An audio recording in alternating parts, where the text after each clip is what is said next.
All right, so let's go ahead and begin. So today's webinar is an introduction to the Gateway to Global Aging Data.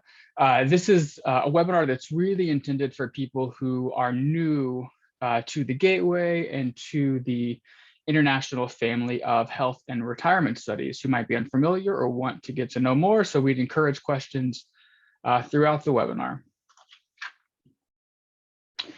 The Gateway to Global Aging Data is a free public resource designed to facilitate cross-national and longitudinal studies on aging using the Health and Retirement Studies, or HRS, International Network of Studies, and it is funded through the NIA.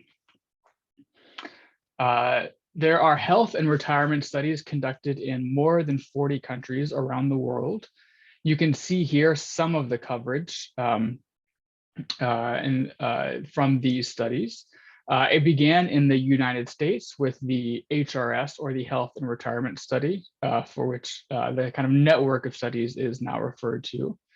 And you can see here studies are listed in the order of countries are listed in the order of when they added a study. So Mexico became the second, followed by England, and so on.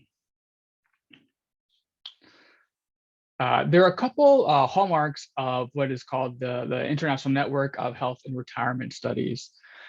So those are that they're population representative of older adults. So they usually focus on people who are 45 or 50 or 51, depending on the study, and older in that population. There are also longitudinal studies. So they start interviewing an individual and then they continue to follow them over time, often in 2 or 3 year intervals, asking the same kind of repeated questions so that you can really see individual change or trajectories amongst an individual. They're also multidisciplinary, meaning that these are not just, for instance, health or labor studies, but these are really studies that have a lot of different research domains incorporated in them, because we know that aging and retirement are kind of multifactorial. And so these studies really aim to understand the different dimensions that are affecting people's lives as they transition into retirement and to the end of life. This set of studies also has coordinated survey instruments. So the idea in this network is that a similar question is going to be asked as much as is possible across different countries or in different contexts. They also have enhanced economic data. Many of these studies were at least all, I think, partially designed by economists. And so there is a lot of care has been taken to try to really provide good measurements of income or of assets and wealth or household level consumption, for instance. Many of the studies have integrated biomarkers. So there's not only self-report data, but there's biomarkers such as measurements of people's height and weight. There are tests that are done on individuals also, kind of objective tests that might be done with a nurse or even just with the interviewer. And in some cases, studies would also collect saliva, hair, or blood samples. And the data for all these studies are publicly available for the research community internationally. So none of these studies will charge you to use their data.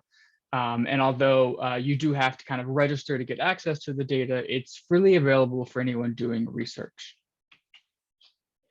Some of the core content areas that these studies focus on include demographics, health, healthcare services, work and employment.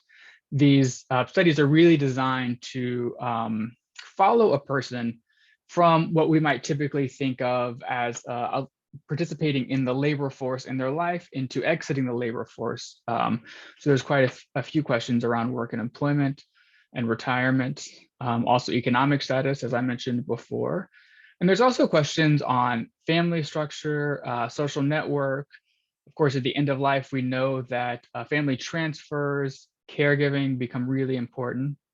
And so these studies also focus on the kind of financial and time that both older people give to other people in their community and to their family, and in the other direction also. So because there are so many studies in many different countries and all of them collect data over time, and the data itself is quite broad, the surveys cover a lot of different research domains. The Gateway to Global Aging Data initiative was started almost 15 years ago, really with the idea of giving researchers kind of a way to understand what's in these surveys, how to get access to these data, providing just a lot of resources for a researcher looking to get started. One of the things that facilitated the start of this was that although the NIA had helped fund these studies around the world to be comparative, and a lot of efforts had been taken to make them comparative, the amount of research coming out using these studies comparatively or cross nationally, it wasn't as high as was expected. And in talking to researchers and people in the field, a lot of that is because it's a lot of work to understand one study, and it's even more work to understand these studies in relation to each other. So the Gateway to Global Aging Data was really built as kind of a one-stop shop or a resource for individuals who are looking to use this network of studies together. So what's available on the Gateway? We have an overview of HRS family studies that includes an overview of the study, the survey questionnaires that were asked. We've built flowcharts to illustrate survey skip pattern, and you can also search through survey questionnaires. We've also built cross-study concordance tables of specific research survey topics. We have in-depth documentation of cross-study comparability. One of the features that we launched about 5 years ago was survey statistics and contextual data, which are shown in interactive graphs and tables. Our most recent initiative is the Institutional Rules Explorer. And what that really seeks to do is it seeks to understand the regulatory and policy environment for the individual at different points in the survey. So pension policy is an example that has changed drastically over the last 20 years in many different countries. So seeking to understand, for instance, what were the pension policies at place when that person decided to retire? How might the policies have influenced their behavior around the timing of retirement or around their savings leading up into retirement? We also have a search publications based on HRS family surveys. And lastly, harmonized data.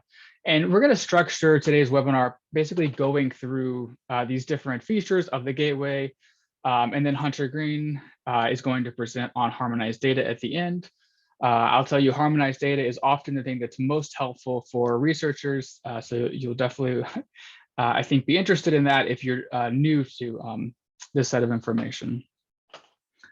So the study overviews that are collected as part of the Gateway, this is an example on the right here of ELSA, the English Longitudinal Study on Aging. This includes links to the study's cohort profile paper. It's very common for a study to kind of put out a paper which says, what's this cohort and how was it designed and what's being measured by it. We also introduced the study's sampling framework. You can see that ELSA is the age eligibility be included in ELSA is age 50 and older. One person is interviewed per household plus a spouse of any age. It's nationally representative and respondents are followed into institutions. So although that they might not sample institutions originally, if someone moves into an institution, for instance, like a nursing home or long-term care facility, the surveying would continue to follow them. And there are no oversamples, which are included as part of the ELSA overview. Some of the studies include oversamples. For instance, the HRS United States includes an oversample of African Americans and Hispanic Americans because those are important populations to understand. And if the surveying was just nationally representative, you might not have enough power to really understand what's going on in those communities. We also highlight the timing of the core interview periods between collection period. You can see that ELSA started in 2002 with their wave 1, and then wave 8 was conducted in, it looks like around 2017. And then we provide information on the other types of surveys, in addition to the kind of core interview, which is those kind of basic questions that are asked every round. And you can see that ELSA has a number of other types of data. They collect end of life data. That's an interview with a next of kin or caretaker after the person has passed away. A life history interview was conducted at wave 3 of ELSA, where basically people are asked about all the time up until they join the survey. So these are really helpful for understanding people's early life conditions, the roles that their parents played, the roles that their education played, what their entry into the labor market was like, also information about decisions on marriage and partnership and childbirth are in these life history interviews. ELSA also includes a number of self-completion surveys, and self-completion surveys are usually done not with an interviewer. So this core interview is done with an interviewer, but the self-completion is something that's left behind after the interviewer, after the interview, and the respondent is asked to complete this on their own. And these can be helpful for maybe getting some information from the respondent that we think they might feel a little sensitive often about asking in front of an interviewer who they might not know. For instance, ELSA had a sexual activity and relationship self-completion survey at wave 6 and 8, which is very interesting. It's a kind of an understudied area of older populations. ELSA includes a physical health assessment at waves 2, 4, and 6, and then at wave 8 for a subsample. ELSA also collected blood. They did what's called a Harmonized Cognitive Assessment Protocol, and that's an HCAP study between waves 8 and wave 9. And that's an in-depth cognitive assessment, often focused on identifying dementia in individuals. And this was, the name Harmonized here should tell you that it was designed to be conducted in different countries in a way that's comparable. ELSA also collected genetic data and has done a GWAS of individuals who participated in ELSA. So there's lots of kinds of data that are collected. Our study overviews also provide information on refreshment samples.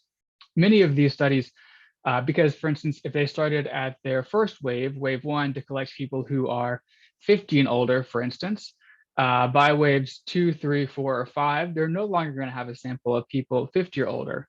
So often refreshment samples are helped to introduce younger individuals to the sample, or to perhaps in some cases to kind of refresh the sample if they've had too much drop off and not enough follow-up with individuals. You can also see here that we have data linkages. ELSA contains a number of administrative or data linkages, including mortality, healthcare utilization, cancer records, pension records, and benefit records. And then we have information on how you can get access to those data. For instance, many of them are available from the UK data service, but the GWAS data or the polygenic risk score data are available other places, such as the linked health data or linked economic data. And then we also highlight the harmonized data sets that we've produced. And Hunter is going to tell you more about those harmonized data sets, but you can see here we produced a harmonized ELSA core data, harmonized ELSA life history data, and we also actually have a harmonized ELSA end of life data, but it's not available yet, coming soon. As I mentioned, we also index all the survey questionnaires. So this provides detailed information about all of the parts of the survey, including those different kinds of questionnaires that we talked about earlier. And it includes the order and the order of the survey modules and order of the questions within the modules. As I mentioned, we've kind of built flowcharts that are really helpful for understanding survey skip pattern. And survey skip pattern it's kind of a helpful technique to save interviewers' time and the respondents' time who's participating in the study.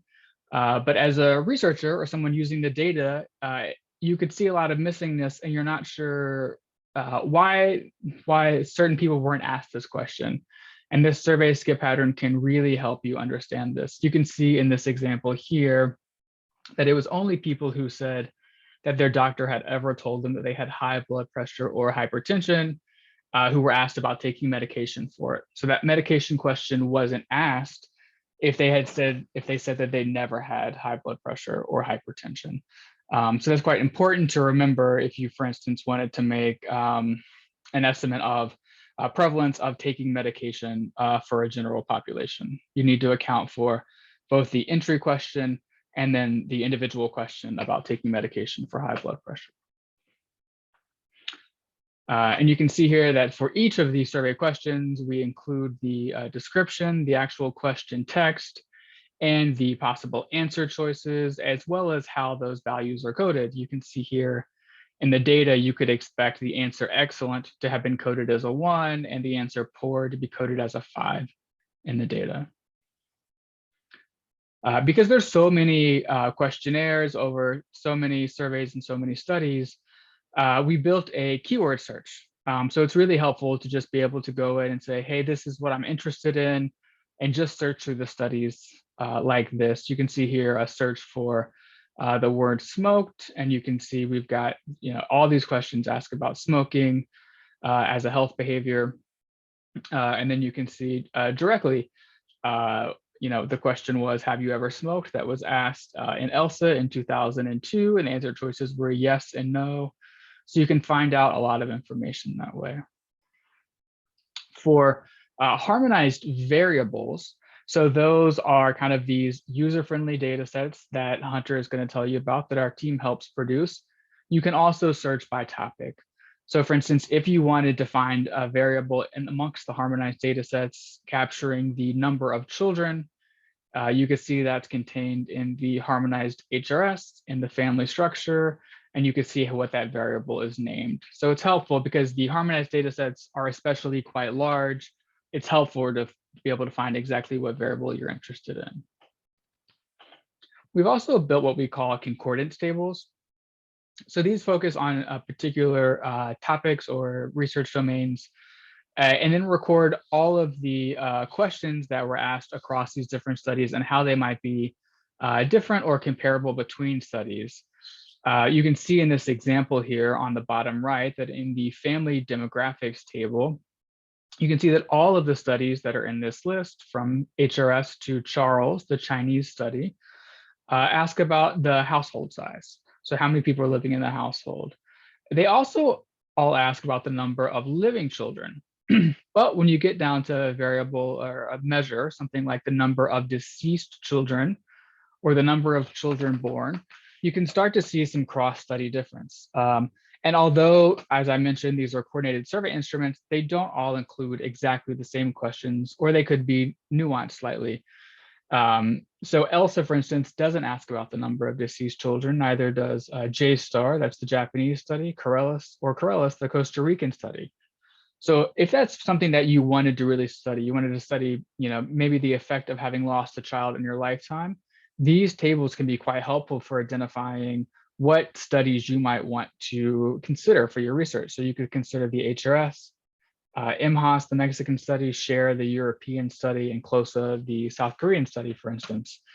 So these can be quite helpful. We've also designed a number of working papers, or what we call user guides, on different research domains. So these are kind of really in-depth user guides that were written by experts in that domain. And they look across all the studies that are included as part of this network. And they say here, for instance, if we talk about income, here's all of the questions related to income across studies. Here's how they're different. Here's how they're similar. And they also make recommendations, importantly, for how to address some of those differences. Also on documentation and presentations, you can find recent presentations on our website. And of course, this is where you'll find a copy of this webinar once it's been uploaded in the next day or two. As I mentioned, we added graphs and tables about 5 years ago. And the idea was that we wanted to give kind of the research community an ability to generate some statistics from these data sets on the fly without having to go through registering and applying for access to this data and thinking about things like survey weighting or sample design. So for kind of a select number of survey measures, currently over 100, and for 29 countries and over 13 years, we can graph these individual measures or household level measures And we give you population estimates because the weights are already applied. It doesn't require you to have downloaded the data set yourself. You can view these as graphs, tables, or maps. And you can also download them in a variety of formats. One of the things that we also added was the ability to compare the survey statistics, so that's what's on the left here, with contextual data. So if you look at this, we've plotted for the United States from 1996 to 2014, we plotted individual earnings in the survey. One of the things these graphs and tables does is if you're plotting a financial measure over time, for instance, it's going to inflation adjust those always. So this is the mean level of individual earnings in 2010 US dollars. And you can select subpopulations. So we've selected the subpopulations of people with less than a high school education, with a high school education or vocational education, or with a college degree, and only people aged 50 to 59, kind of people we would expect to be in a labor force. One of the things you can see is that over time, especially people with a college education have seen kind of increasing individual earnings, even inflation adjusted. We're certainly for the less than high school education individuals, it's been really flat over this quite long period. And we've compared that with the contextual data here of US GDP per capita. And one of the things that you can see is that it's been increasing consistently over this entire time period. So you can start to think about kind of the idea of the environment that these individuals are living in, the kind of their context over time. And really one of the things that we see here very strikingly is that the increases in US GDP per capita really seem to be quite limited in our sample here to just people who are in the 50 to 59 range who have a college education. The Institutional Rules Explorer is the newest initiative that we've listed, and that we've built. It allows researchers to understand the policies in place at the time of the survey. Policy details are collected and indexed by country and year. Currently, the Explorer is focused on public pension policies, and they're available in 5 countries. We will be expanding this in the next month to include pension policies for 10 countries, so we'll be adding 5 to this. And over the next few years, we're going to be adding even more countries past that. The idea is we really want to cover almost every country that has a study, if possible, so that you can really line up those respondents to understand their policy context. And another initiative over the next 5 years is that we're going to be collecting and making long-term care policies as part of this Institutional Rules Explorer. The details for each policy for each country are distributed also as a standalone document, which includes detailed tables and formulas. You can see here for Italy, this particular table and formula, which really shows how to calculate, this is the benefit formula for the supplemental benefits paid to minimum pension qualifications and starting before 1994. So you can see these are really quite detailed. You know, the idea with this, this level of collection is that, for instance, you could estimate what someone's expected pension return or wage replacement would be at different points of their life if they decided to retire. And then you can compare that against what they actually, when they actually decided to retire, as a way of judging how well incentives worked in countries, or comparing, for instance, different policies over time or between countries and how that influences individuals' behavior and choices. We also have a catalog of publications, which all have been published using survey data from this health and retirement, this international family of health and retirement studies. We've indexed these by the study that it's used and by the topic that the study covers. So for instance, you can see studies that focus on cognition using the MHAS data, the Mexican Health Aging and Retirement, or Health Aging Study. And you can download selected citations in a variety of formats. And at this point, we're going to switch over, and Hunter is going to tell us about harmonized data.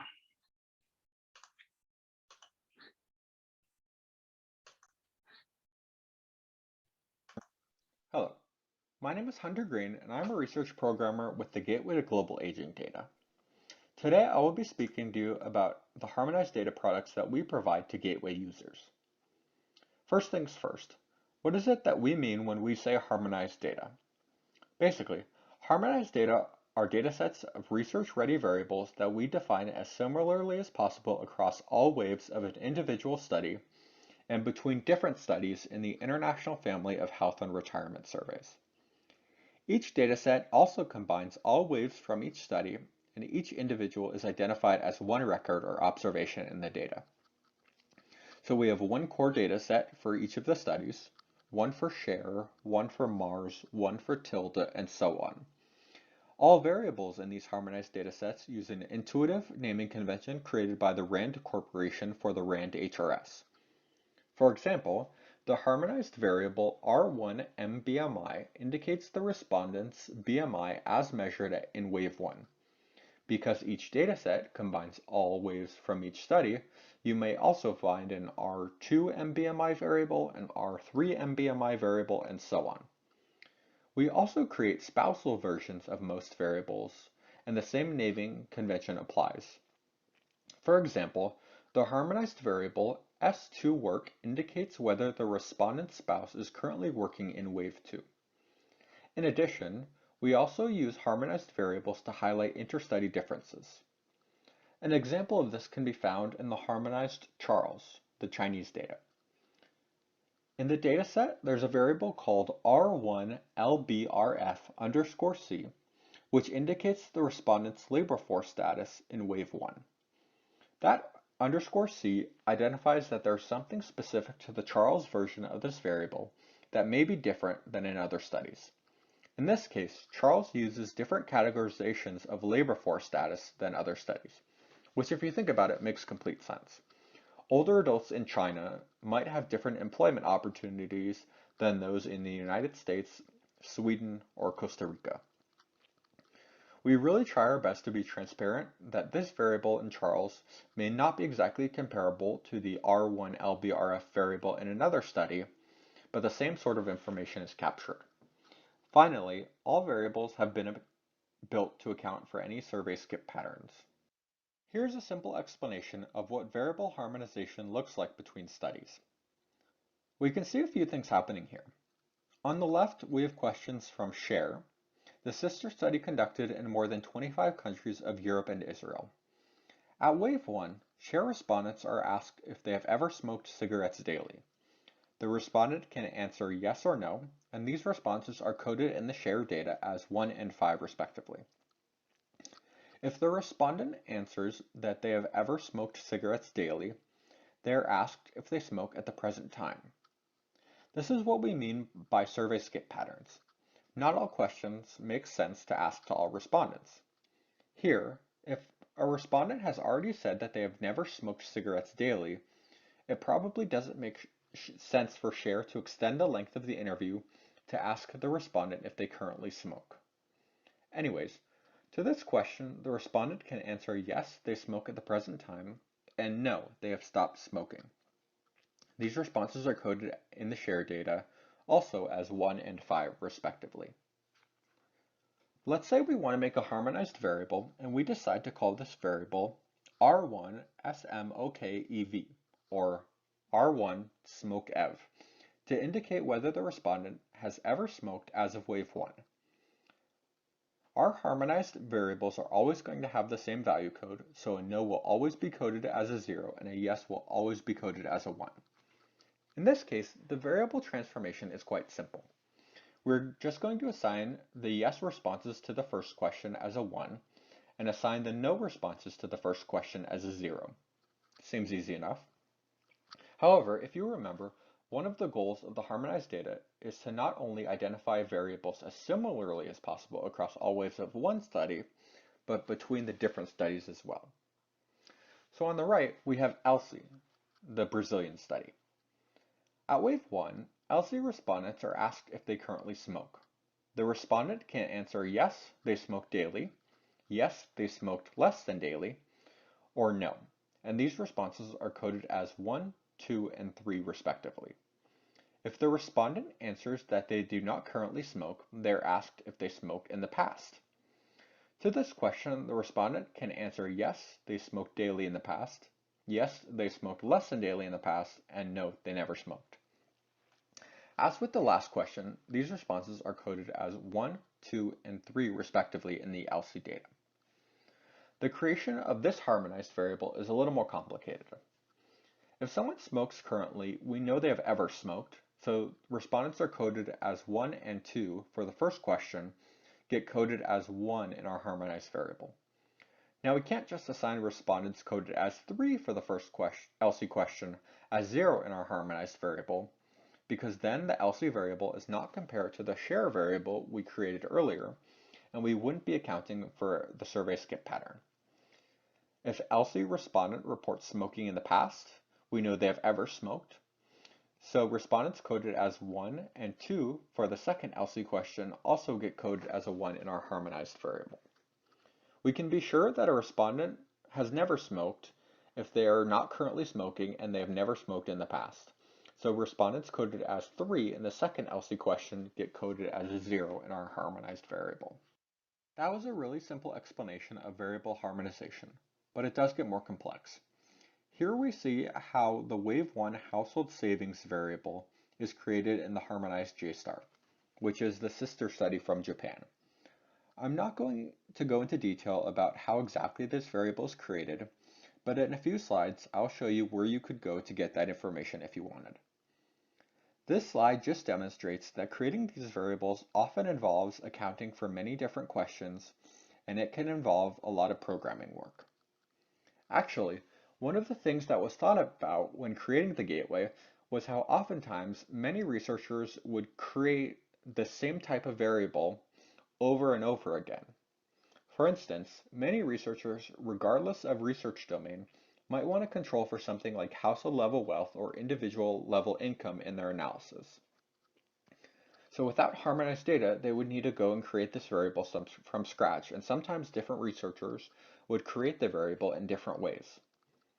One of the advantages of using harmonized data from the gateway is that we have built some of these variables like total household wealth or individual income in a consistent way using methods that we have come to after consulting researchers and have been approved of by the teams that run each study.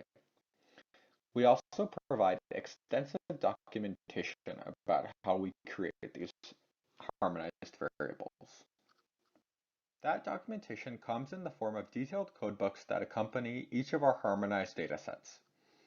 Here you can see the harmonized codebook for ELSA, the English study. Each codebook introduces the harmonization project and the study itself, in this case ELSA. We also described many of the things you saw earlier on the study overview pages, including survey timing, survey design, and sampling framework. In addition, the codebooks discuss how you might weight your analysis and whether values have been imputed. Finally, we also detail the specifics of the harmonization process and divide variables into sections based on research domain.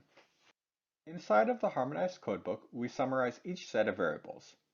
This is an example of the smoke-ev variable in ELSA.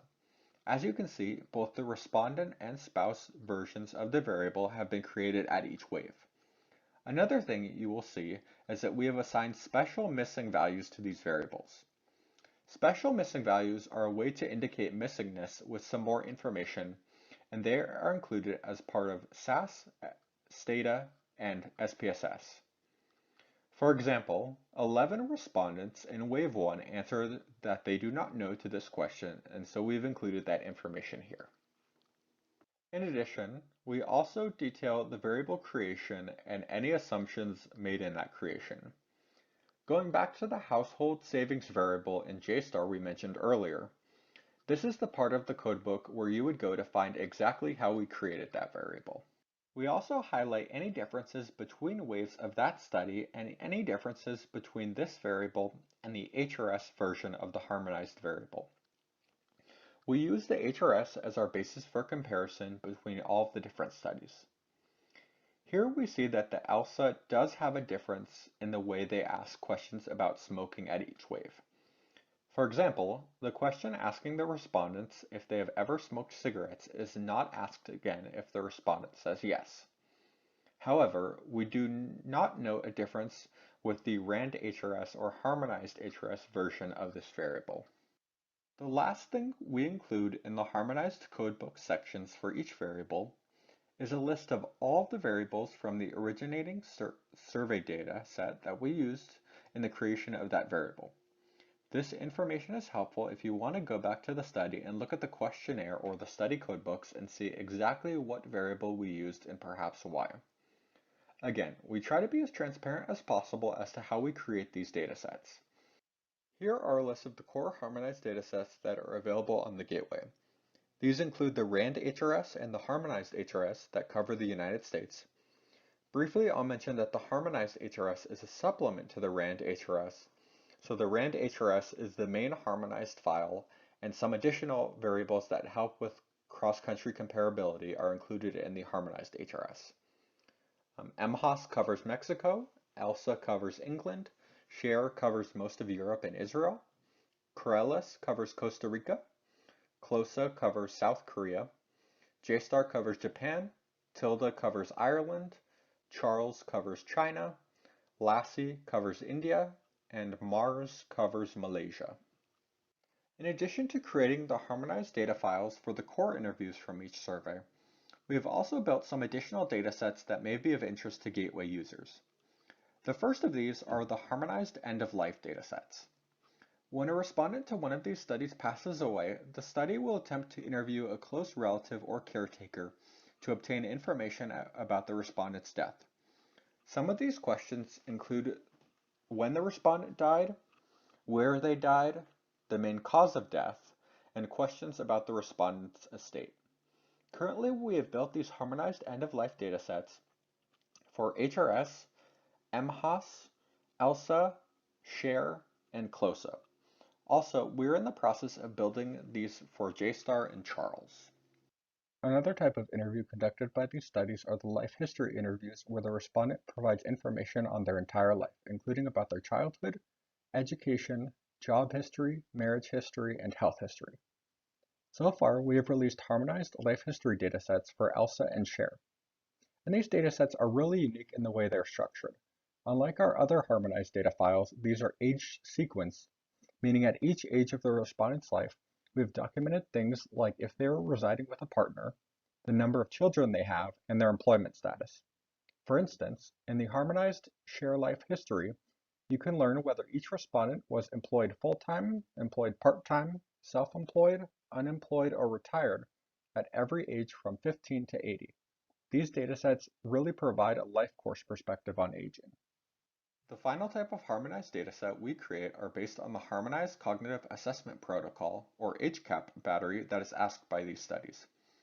Of course, dementia and cognitive decline are major obstacles for aging populations around the world, so these studies developed a series of questions which measure a range of key cognitive domains affected by cognitive aging, including attention, memory, executive function, language, and visual spatial function, to allow for comparisons between global aging populations.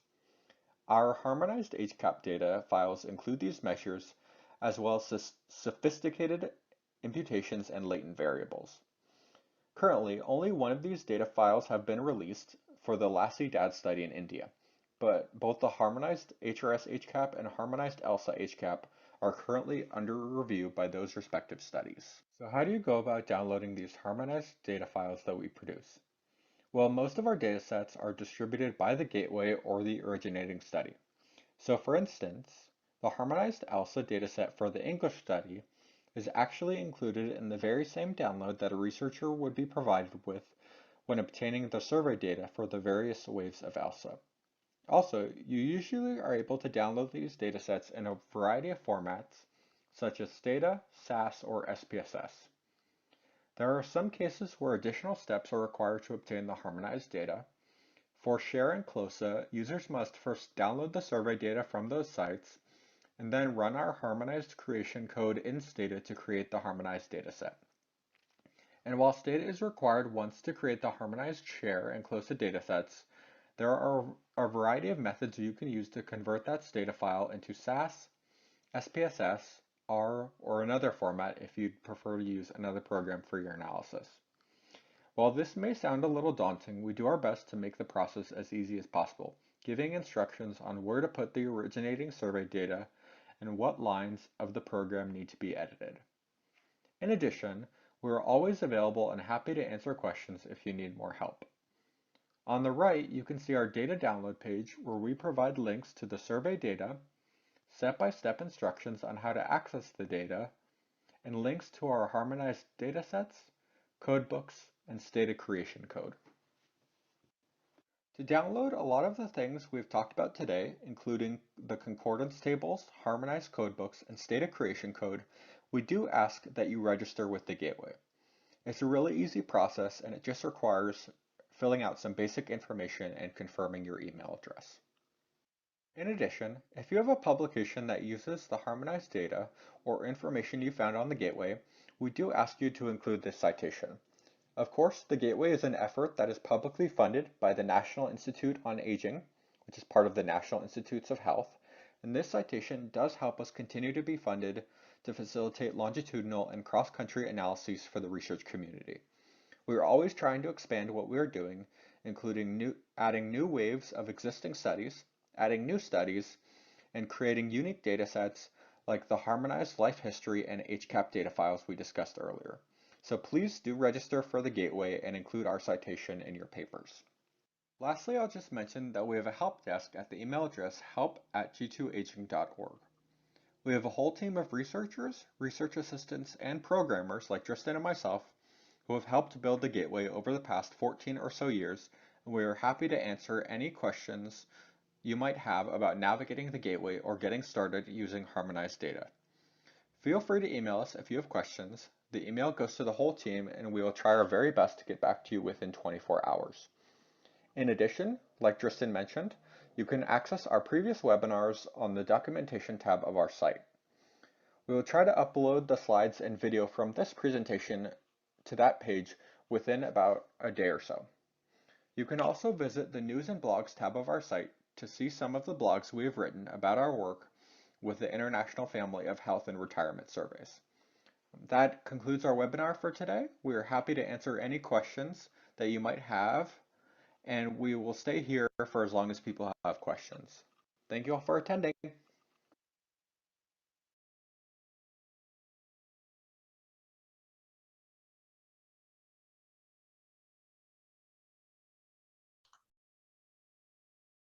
So we're happy to answer any questions. If you wanted to now put them in the question and answer or chat, or you could raise your hand and I can unmute you and you can ask them out loud.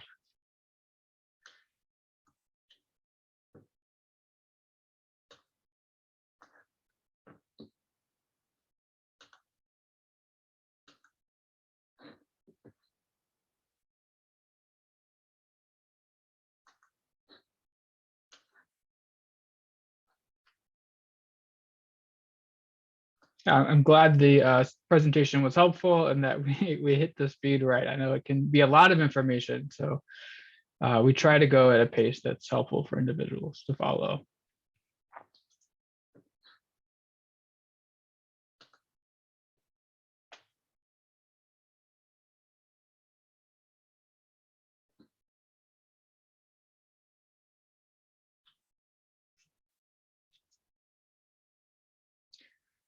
All right, well, if there's no other questions, thank you so much for attending this webinar.